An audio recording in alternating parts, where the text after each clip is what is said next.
We have declared the election. After the election, That's it. new government comes. We And then say, you retire. Thank you very much. No, retire. Go back to my work.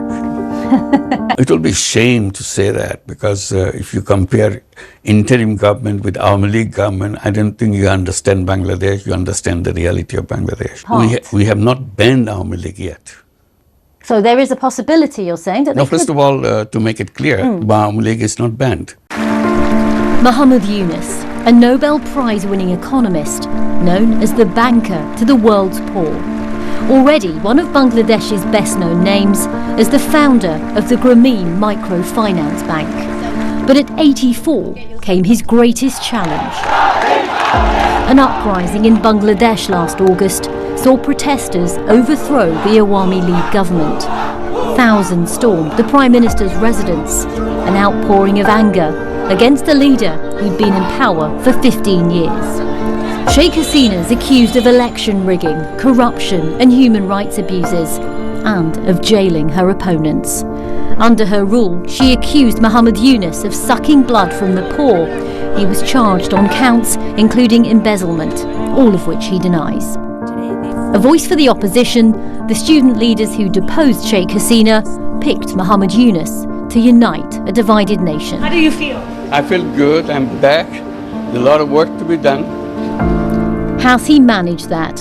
Almost a year into his time running Bangladesh, we asked him, and about what he's done to stamp out corruption. As chief advisor, I have full confidence in our Anti-Corruption Commission that they're doing the right thing.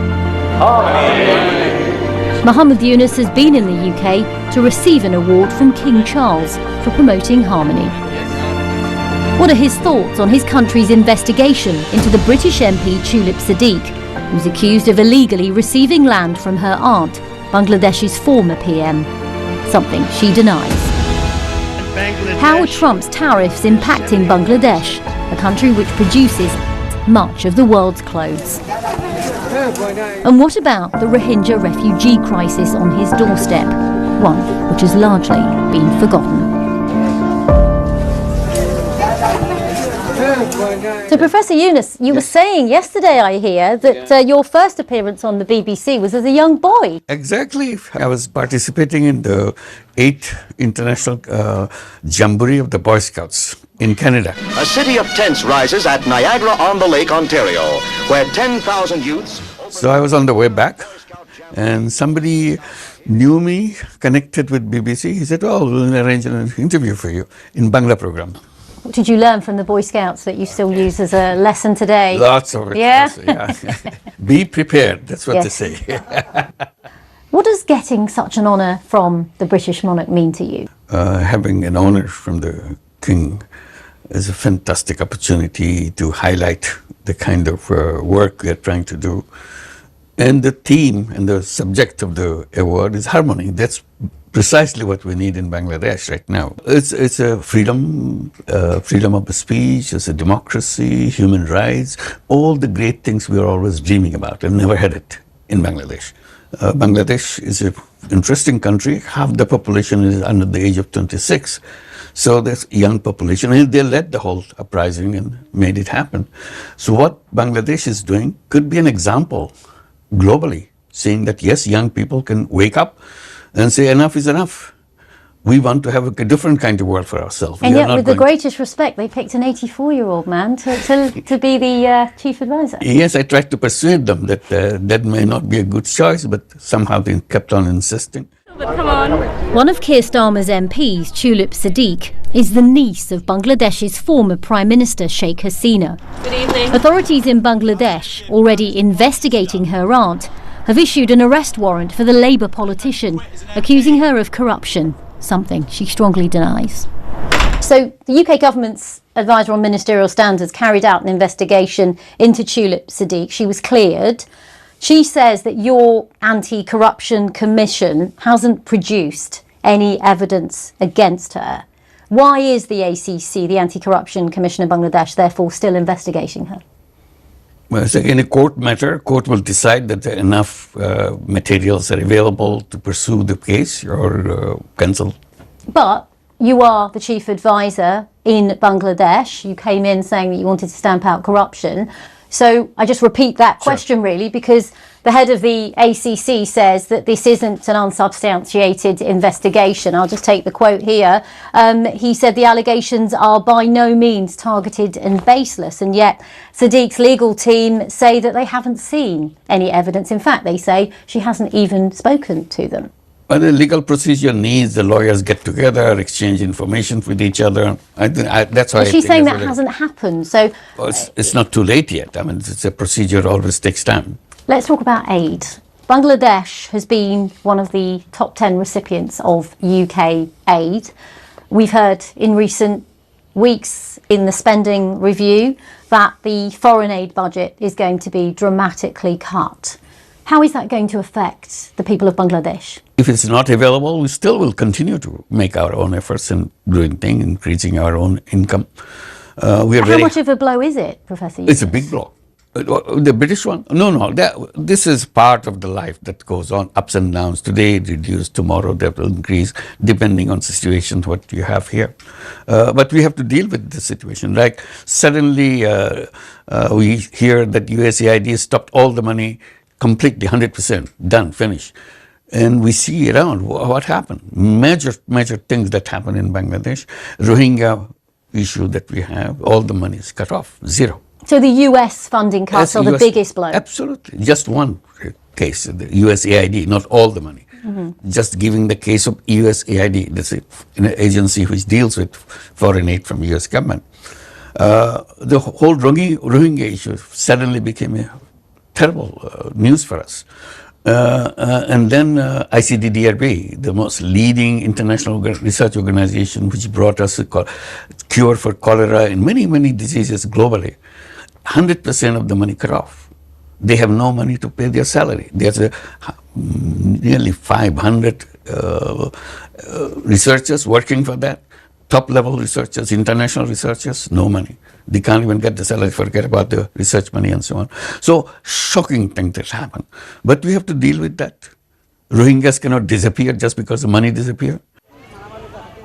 Close to 1 million Rohingya refugees who arrived in Bangladesh from 2017 onwards continue to live in limbo in Cox's Bazar.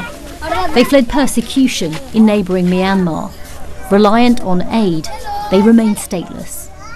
It is a huge crisis, a refugee crisis that in some ways the world has forgotten. Sure. I've been to the camps in Cox's. I've seen with my own eyes how people have no freedom, they struggle for food, food aid's continuing to be cut, and children there do not really get a proper education. This is a crisis on your doorstep. Why aren't you doing more to help them? Us helping? Well, we are busy trying to solve the problem, internal problem that we have. This is a responsibility taken by the international community. But it's in Bangladesh, and you are someone who's always, you're a Nobel Prize winner, you've always prided yourself on helping the most vulnerable. Sure. So the question again is, why aren't you doing more? I am doing my best. I just visited, along with the Secretary General of the United Nations, the Rohingya camps, and met over 100,000 of them around us, discussing what needs to be done, and made appeal to the world. Facilitate this for them to go back. Repatriation is the only solution to that.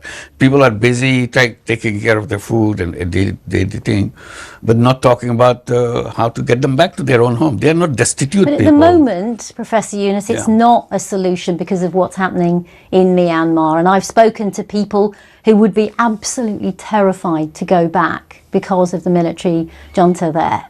So why can't you do more to ingratiate the Rohingya population and integrate them into Bangladesh? That will not be a solution. Why not?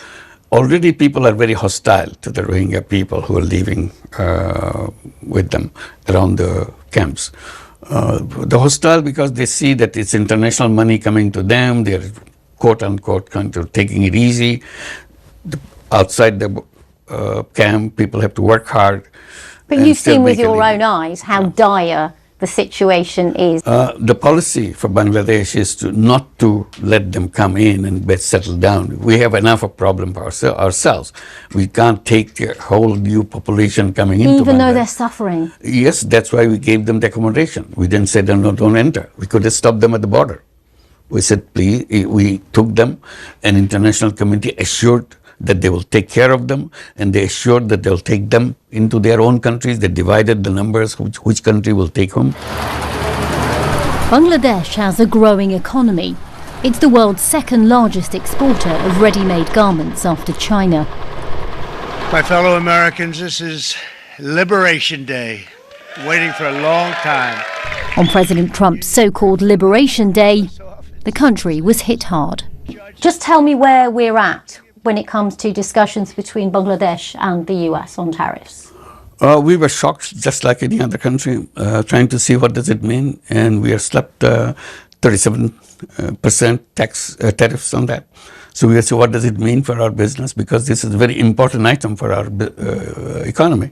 We are the biggest exporter. Our biggest importer is United States for the garments. So what happened to that because of the tariff and so on?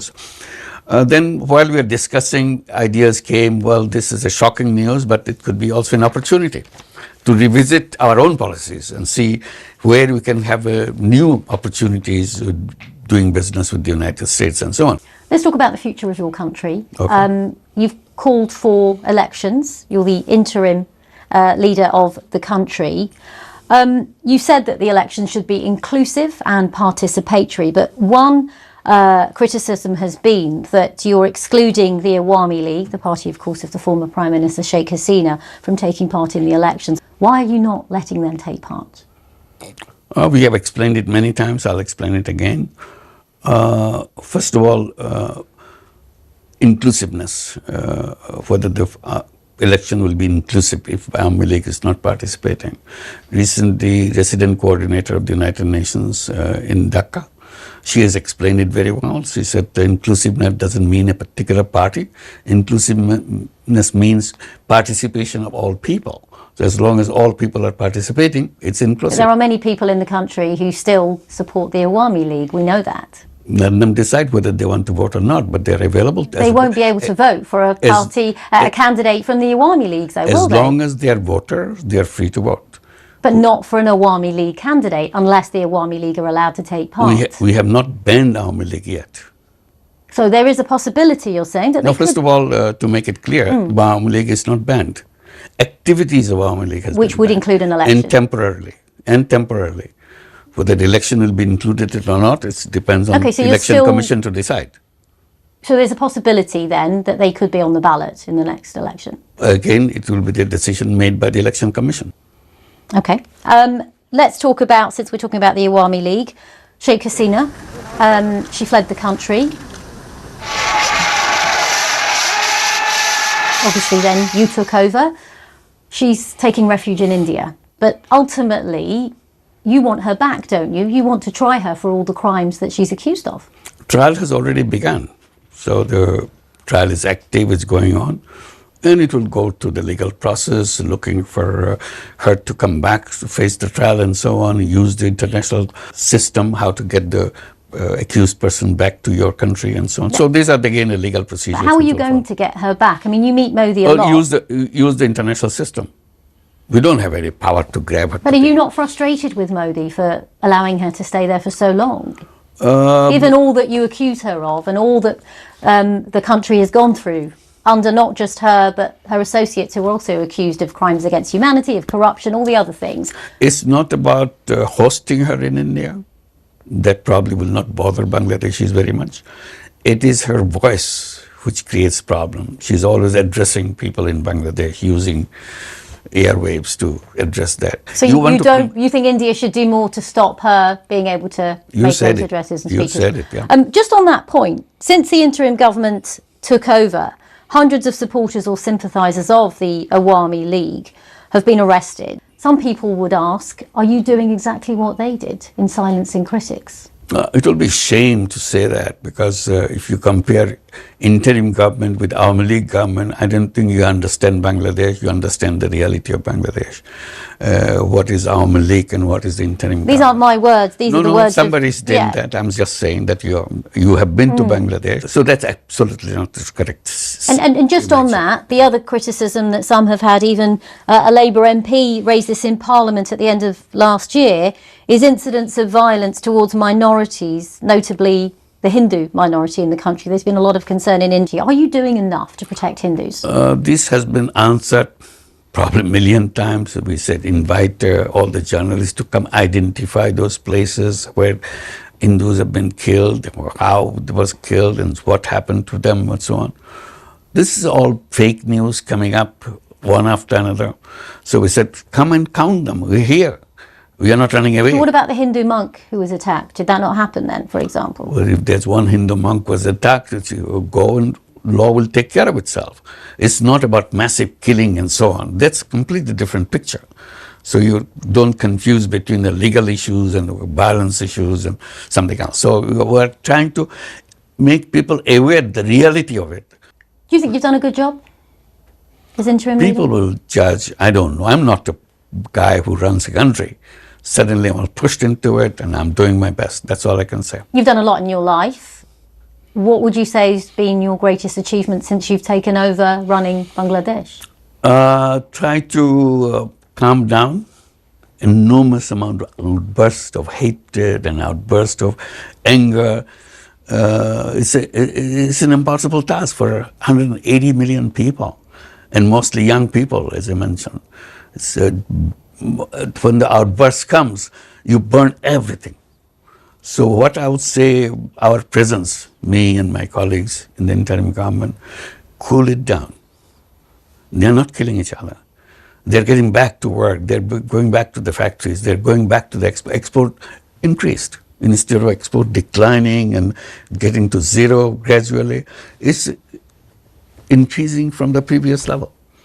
Our empty banks are filling up again.